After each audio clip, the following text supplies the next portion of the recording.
novamente, amém. Curva a sua cabeça para nós orarmos. Nosso Deus, pedimos ao Senhor que nos ilumine, nos faça compreender e entender a tua santa palavra.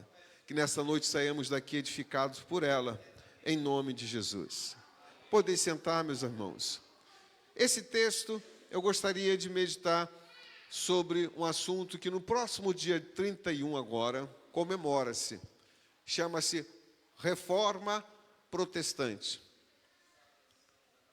Nós estamos comemorando no próximo dia 31 de outubro desse mês, que está terminando, a Reforma Protestante. E a Reforma Protestante, ela completa, agora dia 31, 506 anos. 506 anos. O cristão que estuda a palavra de Deus deveria ter em mente, pelo menos, o que significa a Reforma Protestante. Houve uma Reforma Protestante há 506 anos atrás, e Deus usou um homem para que isso acontecesse. E por conta dessa Reforma Protestante, nós hoje temos em nossas mãos a palavra, nós temos em nossas mãos as doutrinas, nós temos em nossas mãos o desejo em querer fazer a vontade do Senhor e servi-lo melhor a cada dia. O que me chama a atenção, que o inimigo de nossas almas também coloca nessa mesma data, do dia 31 de outubro, uma outra comemoração, chamada de Halloween, que é o Dia das Bruxas. Veja que ele tenta ofuscar, de alguma forma, a Reforma Protestante.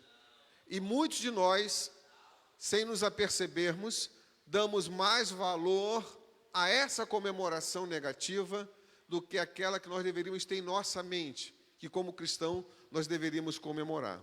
A Reforma Protestante foi o mais importante movimento da igreja depois do Pentecostes. Guarde isso no seu coração. Após o Pentecostes, que foi a derramada do Espírito Santo, que nós estudamos nessa manhã, para que os crentes saíssem para pregar o Evangelho a toda criatura. Veio então a assunção de Jesus, aconteceu a assunção de Jesus, os discípulos abrindo a igreja em todas as partes. Depois a igreja sofre uma perseguição, muitos discípulos do Senhor Jesus foram mortos de forma tremenda e dolorosa. A igreja se esfriou, se afastou da presença de Deus e houve uma necessidade de uma reforma. Houve uma necessidade do povo que servia a Deus nessa época retornar-se à palavra, retornar-se ao trilho. Não foi uma inovação, foi um retorno ao cristianismo primitivo, à doutrina apostólica. Houve um período de tempo sobre a terra que a igreja que o Senhor Jesus tinha fundado tinha saído completamente do trilho da doutrina da palavra de Deus. E de vez em quando isso se achega a nós, e aparecem doutrinas, aparecem movimentos, aparecem coisas que não têm apoio bíblico, e lamentavelmente muitos cristãos desavisados, que não estudam, que não lê, que não têm entendimento, e são atraídos por esses movimentos, e uma vez atraídos por esses movimentos, nós caímos no abismo. E há uma necessidade do cristão conhecer a palavra do Senhor. O cristianismo, em um certo período de tempo, precisava retornar. E essa Reforma Protestante veio trazer isso. Em 31 de outubro de 1517, o monge agustiniano chamado Martinho Lutero fixou nas portas da igreja de Wittenberg número de 95 teses contra as indulgências. Essas teses eram pontos específicos que Martinho Lutero fixou na porta de uma catedral, aonde o clero romano dominava, colocando 95 teses contrário àquilo que eles pregavam, contrário àquilo que eles ensinavam. Eles vendiam indulgência, vendiam perdão de pecados, vendiam um pedacinho do céu para se morar. Tudo isso contrário à palavra de Deus, apesar que, lamentavelmente, em pleno século XXI, tem muita gente sendo enganada por conta disso ainda. Mas por conta desse homem chamado Martinho Lutero, naquela época, quando ele prega as 95 teses na porta do castelo de Wittenberg. Foi ali deflagrado, então, esse movimento que marcou um novo tempo na história da humanidade. E olha que Martinho Lutero era um monge, era alguém que estava se formando para ser padre, era alguém que estava seguindo o clero romano. Olha só, está ali, obrigado, querido. Ele, quando lê um texto da palavra de Deus, que nós encontramos em Romanos, capítulo de número, não me engano agora, 1, versículo 17, vê se é isso mesmo. Aquilo traz um mover no coração, porque Romanos 1:17? Isso. Vai lá, está lá escrito, porque nele se descobre a justiça, nele quem? Em Cristo.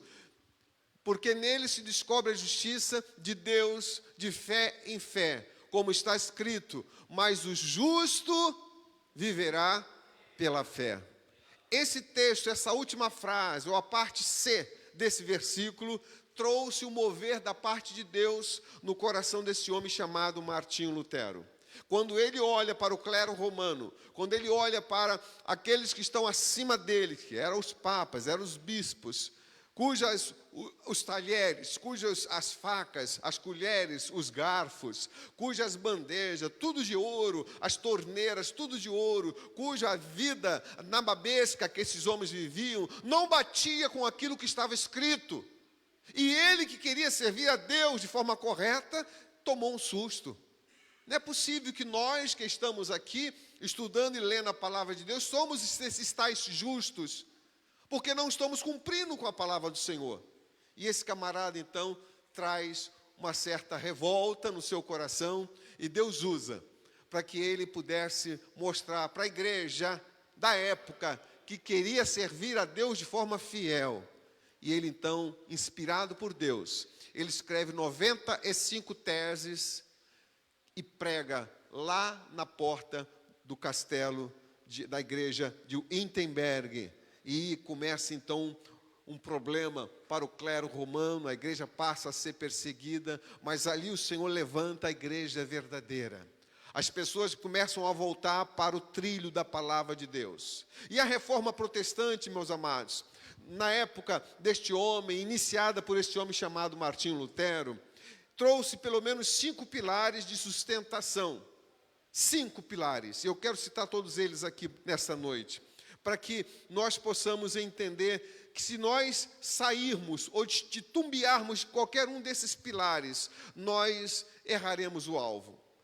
Nessa época, Deus levanta este homem, um grupo de pessoas, através desse homem chamado Martinho Lutero, para que a igreja voltasse. Mas antes de Martinho Lutero, veio outros homens. Teve um homem que, inclusive, profetizou acerca de Martinho Lutero. Foi um reformador chamado John Hus. Ele tinha um apelido de ganso, esse homem chamado John Hus. Ele também foi morto, martirizado. Esse John Hus era um homem que pregava a palavra, proclamava o evangelho, e o clero romano, de tanta perseguição, pegou este homem e fez uma fogueira com seus livros e bíblias, e amarrou uma Bíblia no seu pescoço e tacou fogo nos livros, nele, na Bíblia, no seu pescoço.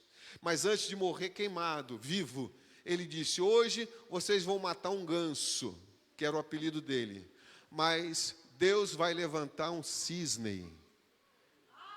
Martinho Lutero, aleluia. E 100 anos depois, Martinho Lutero estava sendo levantado para a glória de Deus.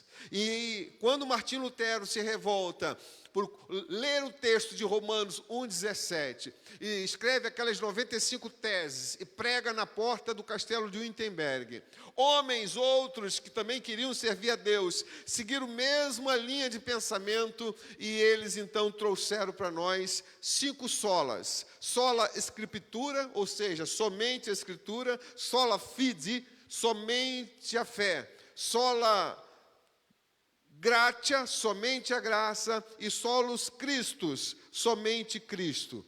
Nós queremos, e soli deo glória, somente a glória a Deus. Eu quero citar um a um para que nós saímos daqui edificados com esses solas que aqui foram então, trazido por esses homens para que eu e você pudéssemos estar nessa noite ouvindo. Os reformadores da época de Martinho Lutero desenvolveram aqui, meus amados irmãos, para nós hoje estamos nos degustando, né, devolver, vamos assim dizer, a Escritura, o seu lugar pleno, pela sua supremacia. Não é a igreja que está acima da Escritura, mas é a Escritura, a palavra, que está acima da igreja. Foi isso que eles trouxeram. A tradição não está em pé de igualdade com a palavra de Deus. É boa a tradição, mas não se equipara à palavra de Deus que nós temos em nossas mãos, que nós seguimos, que nós abraçamos. A Bíblia, ela é a única regra de fé e prática que o verdadeiro cristão tem que guardar, tem que seguir. Dela emana o que nós cremos e ela nos ensina o que nós fazemos. Nenhuma tradição, meus amados, por mais antiga que possa ser, se iguale às Escrituras Sagradas. Nenhum concílio, nenhuma reunião de eclesiásticos, de homens que estão acima de nós no poder eclesiástico, pode estabelecer dogmas fora das Escrituras Sagradas. A palavra de Deus, ela é inspirada, a palavra de Deus, ela é inerrante, ela não erra, é inspirada por Deus, é inerrante porque não erra. A palavra de Deus, ela é infalível, a palavra de Deus, ela é suficiente. Ela não pode falhar, ela é eterna, é dela que vem a nossa instrução para nossas tomadas de decisões, é dela, da palavra, que vem a nossa orientação como espada do Espírito para que nós possamos guerrear as nossas guerras espirituais, é dela que vem o alimento para a nossa alma, quando nós a lemos, quando nós a estudamos, quando nós a meditamos, é da palavra de Deus, somente as Escrituras. O cristão verdadeiro precisa carregar não somente na mão, porque fácil é carregar na mão. O difícil, irmão Ironildes, é carregar no coração. Por isso eu e você temos que lê-la, por isso que eu e você temos que estudá-la, por isso que eu e você temos que ter um apego especial à palavra de Deus, meus amados. Ela é espada, mas também é escudo, ela é alimento, ela é tudo para nós. Ame a palavra de Deus, deseje a palavra de Deus com todas as forças que você tem, porque lamentavelmente nós temos aí uma concorrência de vários caminhos a ser seguido. Nós temos aí várias ofertas do mundo e de algumas religiões que não abraçam Cristo como Senhor, oferecendo caminhos opcionais. Quando Jesus se apresenta, Ele diz que Ele é o caminho, Ele diz que Ele é a verdade, Ele diz que Ele é a vida. E não abra mão da verdade contida na palavra de Deus. Por isso que eu reafirmo, somente as Escrituras, somente no que está escrito, paute a sua decisão, a sua vida, o seu dia a dia, naquilo que você encontra escrito na palavra de Deus. O segundo sola que eu citei, que eu gostaria de citar aqui, é a sola fide, ou seja, somente a fé. Então observe que naquela reforma protestante, através de Martinho Lutero, eles colocaram esses pilares a ser seguido. Se nós seguirmos esses pilares, guardarmos em nossos corações, nós não erraremos o alvo. Somente a fé. A salvação não é alcançada pelas obras. A salvação não é alcançada por aquilo que eu faço, nem tampouco por uma parceria entre a fé e a obra. Não, eu faço obra, mas também tenho fé. Não, irmãos. A salvação, ela é recebida pela fé, e pela fé somente. Deus salva quem tem fé, quem crê no Senhor Jesus, e será salvo tu e a tua casa. E crer é colocar a fé em ação. Crer é você entender que aquilo que Deus oferta por nós, Cristo na cruz, é real e é verdadeiro. Porque Deus amou o mundo de tal maneira que deu seu único Filho para todo aquele que nele não pereça, mas tenha a vida eterna. somente através da fé, somente através da fé. Pelas obras, ninguém absolutamente pode ser justificado diante de Deus. Você pode ajudar, pode socorrer, pode dar uma cesta básica, pode ser bonzinho com quem quer que seja, mas isso não vai te cooperar para ser salvo. Isso não vai mover uma palha para a sua salvação. Nós não temos mérito na nossa salvação. O mérito está na pessoa de Jesus. Foi Ele quem morreu. Foi Ele quem se sacrificou, foi Ele quem pagou o preço. Então tenha fé no seu sacrifício e tu garantirás a tua salvação eterna na pessoa de Cristo Jesus. Pelas obras, ninguém pode ser justificado diante de Deus. A salvação, meus amados, ela não é conquista, ou não se conquista pelas obras, mas ela é recebida pela fé. Ela é recebida pela fé. Não é fruto do que eu e você fazemos para Deus, mas do que Deus fez por nós. Isso é salvação. Guarde isso no seu coração em nome de Jesus. A fé, ela é a causa instrumental da salvação. Nós fomos alcançados por meio da fé. Nós fomos salvos mediante a fé. Todo aquele que nele crê, em Cristo Jesus, tem vida eterna. Está escrito isso. Então, a fé, portanto, é como uma mão estendida a um mendigo para receber o presente de um rei. É mais ou menos isso. Nós somos justificados pela fé, somos salvos pela graça mediante a fé. Somos salvos pela fé para as obras, para que façamos as obras, para que nós realizemos aquilo que o Senhor tem colocado e esperado de cada um de nós. Se você é salvo, você desejará fazer a obra do Senhor.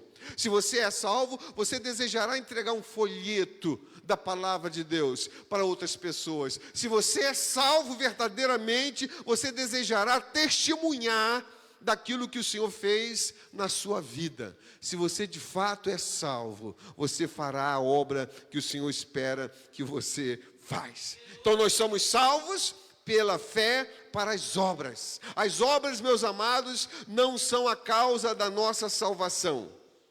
Guarde bem isso. As obras não são a causa da nossa salvação, mas ela é a evidência de que nós fomos salvos.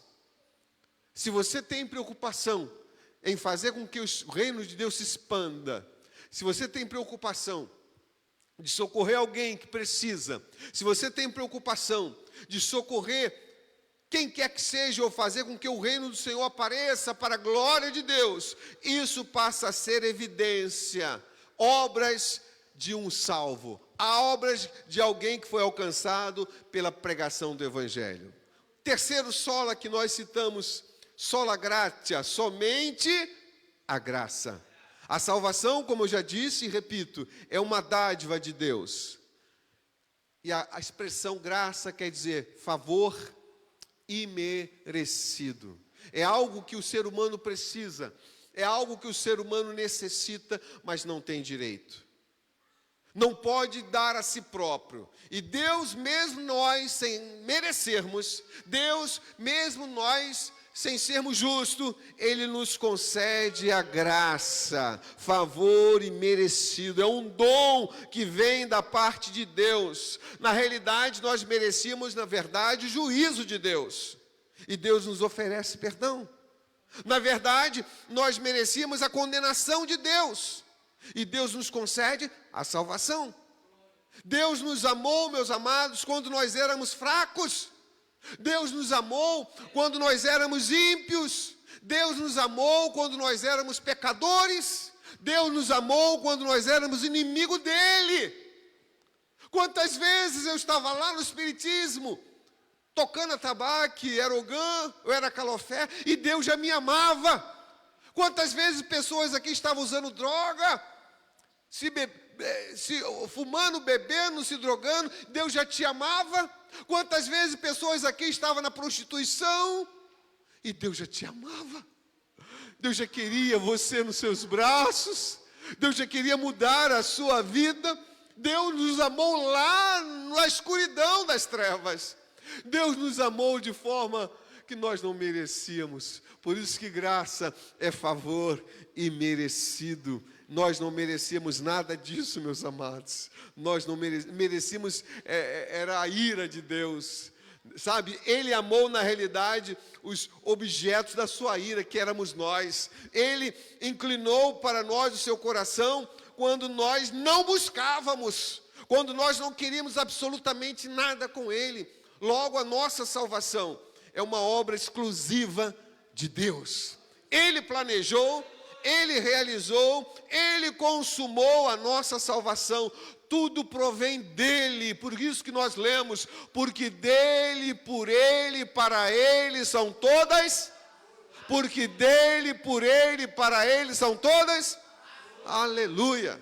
Nós somos troféus da sua graça.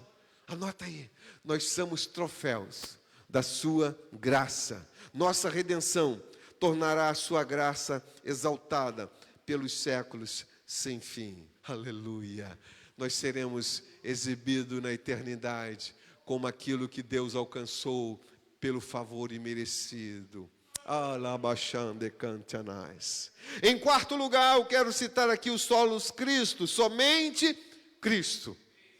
A Bíblia Sagrada, meus amados irmãos, ela mostra a singularidade da pessoa de Cristo, de uma forma eloquente, em toda a Bíblia. Para onde você olhar, de Gênesis a Apocalipse, você vai enxergar a pessoa de Cristo. Quando o homem cai no seu pecado no jardim do Éden, você vai enxergar no capítulo de número 3 de Gênesis, versículo 15, a pessoa de Cristo em um animal que o Senhor Deus imola, que o Senhor Deus mata para cobrir aos nossos pais Adão e Eva.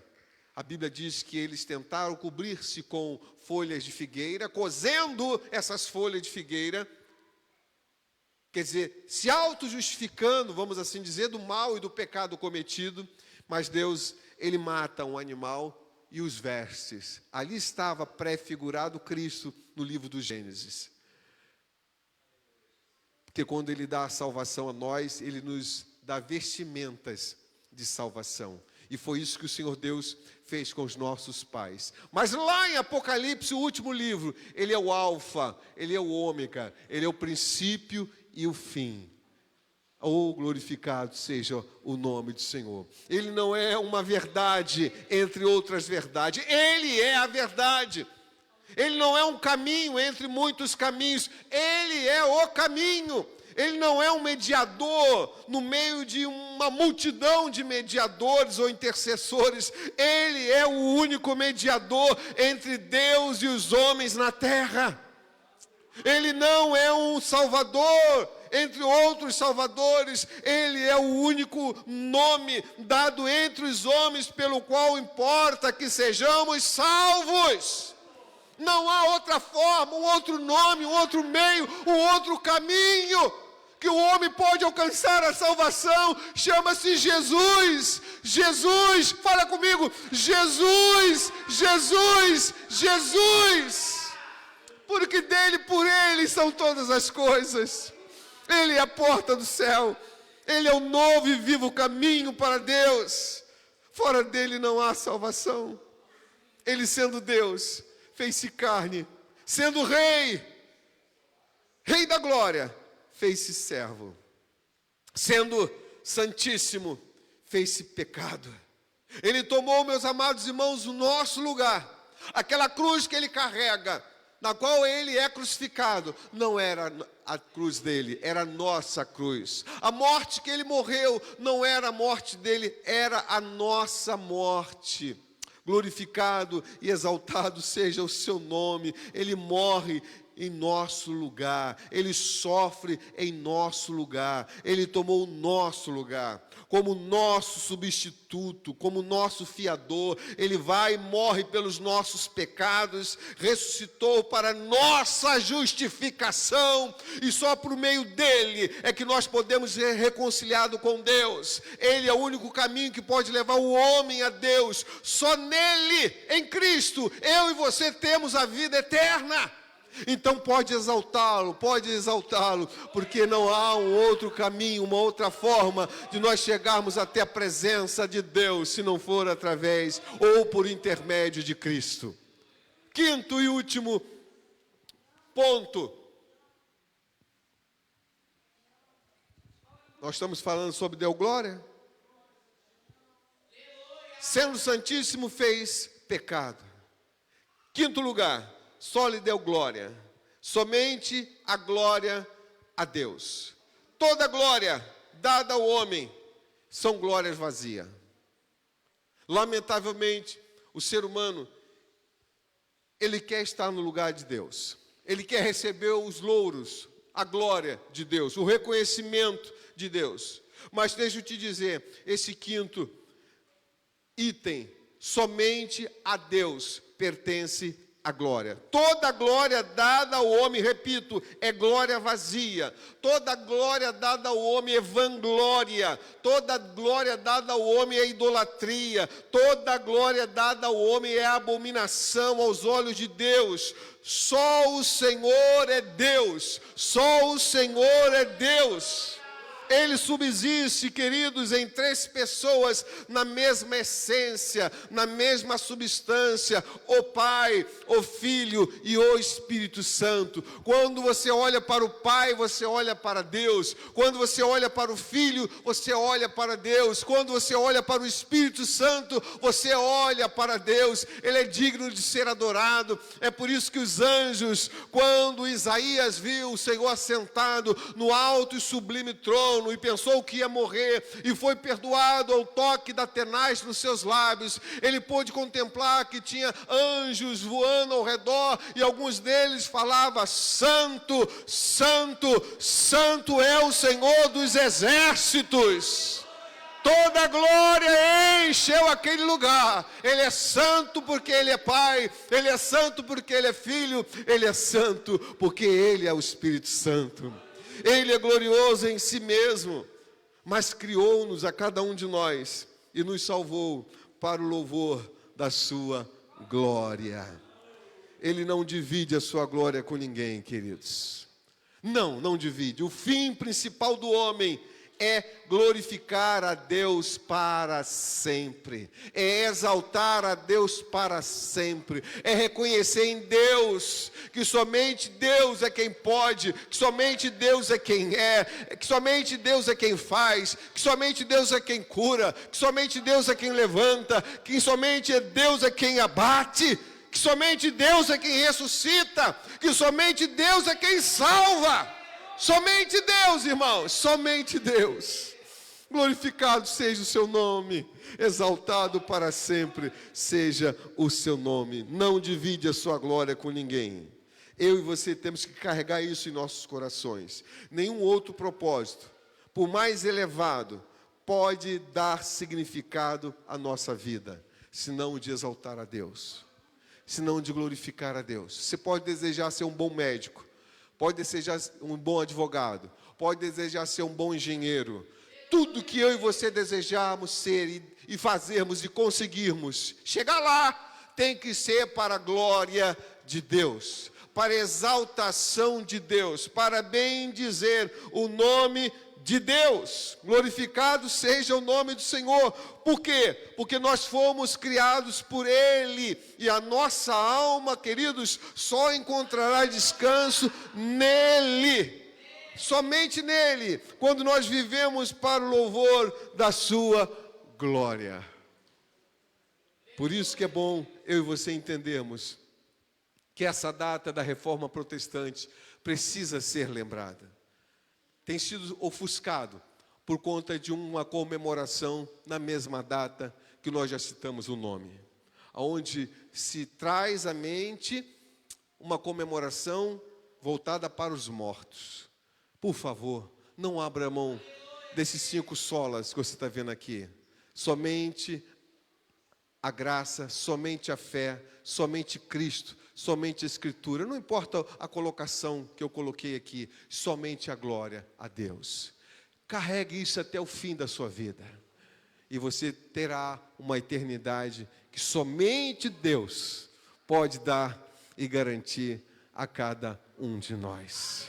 Eu louvo ao Senhor, porque antes de nós, muita gente morreu, muita gente deu a sua vida, muita gente se sacrificou para que o Evangelho chegasse até eu e você, para que nós tivéssemos essa liberdade. Então, meu irmão, minha irmã, abra mão, por favor, daquilo que tem te prendido e mergulhe na palavra de Deus. Deseje a palavra de Deus, deseje conhecer o Deus que tu serve a cada dia. Nós temos tido aqui um banquete toda quarta-feira, estudando a palavra do Senhor. Temos estudado já a terceira quarta-feira sobre os sinais que antecedem a vinda de Cristo. E eu tenho observado a falta de interesse, o fastio que tem tomado o coração de alguns. Eu não sei em que direção você está tomando, mas eu acho que está na hora de nós voltarmos para o trilho.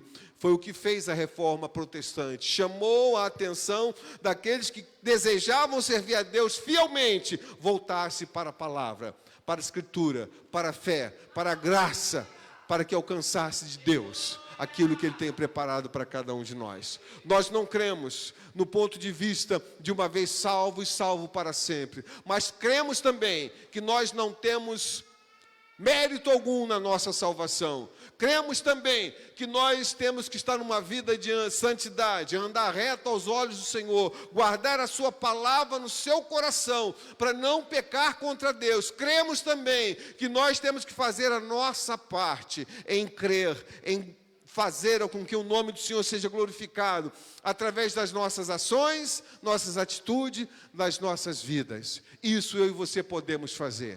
Se você deseja ir até o final com isso, então acelere o seu viver em Cristo, acelere as suas ações em Cristo, acelere o seu andar com Cristo. Faça que nem Jó. Antes eu te conhecia de ouvir falar, e ele escreveu isso. Hoje eu te conheço de andar contigo. Ah, irmãos, ande com Deus, haja dirigido por Deus. Faça as coisas, negócio, venda, compra, dirigido por Deus. E sentirá a bondade e a misericórdia de Deus agindo a teu favor. Você crê assim? Assim eu creio também. Vamos aplaudir ao Senhor.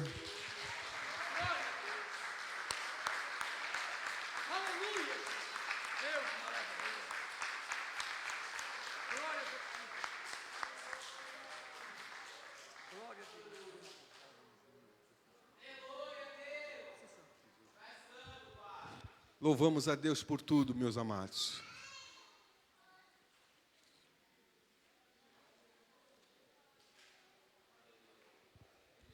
Nós louvamos ao Senhor